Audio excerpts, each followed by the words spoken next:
ঢাকা বিশ্ববিদ্যালয়ের চারুকলা অনুষদে উৎসাহ উদ্দীপনার মধ্য দিয়ে শেষ হলো দোলন আর্ট এক্সিবিশন 2026।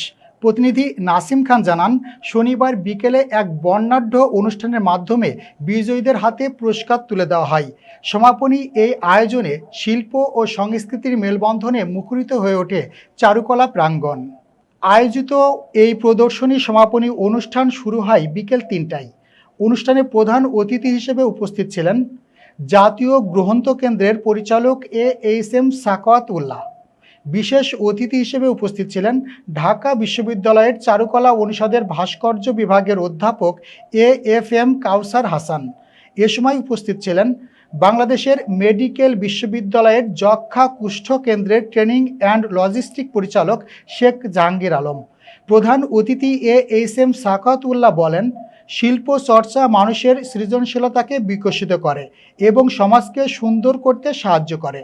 দোলন আর্ট এক্সিবিশনের মতো আয়োজন আমাদের তরুণ শিল্পীদের জন্য একটি বড় প্ল্যাটফর্ম। অনুষ্ঠানে শুভেচ্ছা বক্তব্য দেন দোলনের প্রকাশক ও সম্পাদক কামাল মোস্তফা। পুরো অনুষ্ঠানে সভাপতিত্ব করেন ঢাকা বিশ্ববিদ্যালয়ের চারুকলা অনুষদের ডিন অধ্যাপক ডক্টর মোহাম্মদ আজহারুল ইসলাম চঞ্চল।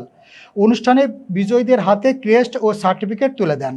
প্রদর্শনীতে অংশগ্রহণকারী ক্ষুদে ও তরুণ শিল্পীদের মধ্য থেকে সেরা কয়েকজনকে তাদের অনন্য কাজের স্বীকৃতিস্বরূপ পুরস্কার প্রদান করা হয়। পুরস্কার পেয়ে উচ্ছ্বসিত অংশগ্রহণকারীরা জানায়, এ ধরনের স্বীকৃতি তাদের সামনের দিকে এগিয়ে যেতে আরও উৎসাহ যোগাবে।